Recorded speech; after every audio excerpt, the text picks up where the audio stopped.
শহরবাসীকে সমস্ত দিক থেকে পরিষেবা প্রদান করতে প্রচেষ্টা চালিয়ে যাচ্ছে আগরতলা পৌর নিগম, কিন্তু কিছু কিছু জায়গায় ক্ষেত্রে খামতি থেকেই যাচ্ছে।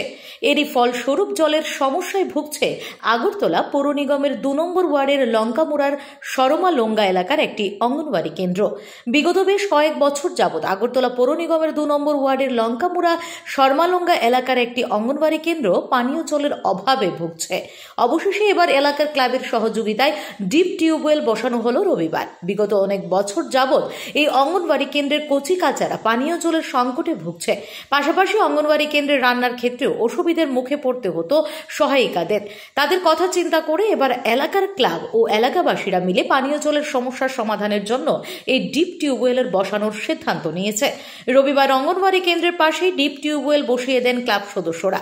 এই কাজে এলাকাবাসীরাও সহায়তায় হাত বাড়িয়ে দিয়েছেন বলে জানিয়েছেন এক ক্লাব সদস্য। আমরা ক্লাবের তরফ থেকে আমরা ফুলাফান ২০-২৫ জন ফুলাফান মিলে ওই স্কুলের খুব সমস্যা জলের দেখতেছি বাচ্চারা, এই কারণে আমরা ফুলাফানের তরফ থেকে এই কলটা বসানো হয়েছে। কি কি সমস্যা আছে স্কুলটাতে তো বাচ্চারা জলের সমস্যা, তারা তাল বাসন ধুতে পারে না, রান্না করতে গেলে আরেক প্রান্তে জলানো লাগে।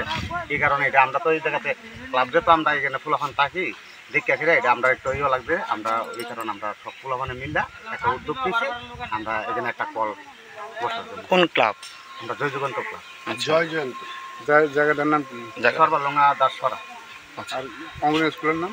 অঙ্গনওয়াড়ি স্কুলের নাম তো সর্বলঙ্গা দাসপাড়া অঙ্গনওয়াড়ি। আচ্ছা ভাই, এটা বসায় কেমন লাগতেছে তোমরা?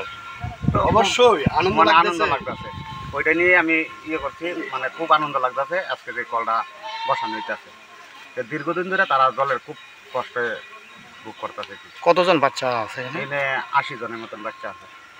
কলটা বসে থেকে আমরা সবাই মোটামুটি চাঁদা তুলছেন নাকি? হ্যাঁ, চাঁদা তুলছেন। স্বতঃস্ফূর্তভাবে ছেলেরা আছে না, ২০-২৫ জন ছেলেরা ওই চাঁদার মাধ্যমেই এটা কলটা বসানো। ঠিক আছে। Bureau report, PV north east.